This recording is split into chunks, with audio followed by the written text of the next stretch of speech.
Good morning हाम्रो प्यारो guide सबसे पहिला है।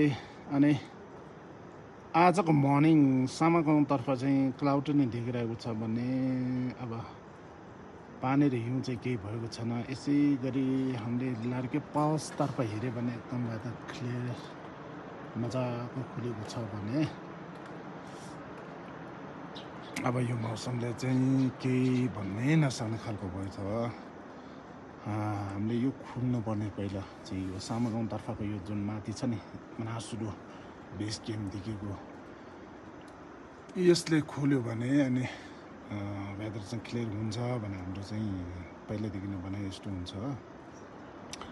अब पासतिरको आज पास गर्ने या सम्झौबाट धर्मशाला जाने कोही छ भने त एकदम क्लियर वेदर केही समस्या नहुने जस्तो देखियो। विशेष गरेर आज धर्मशालामा ग्रुप भएको भए त्यो पास गर्न एकदम सजिलो हुने जस्तो देखियो।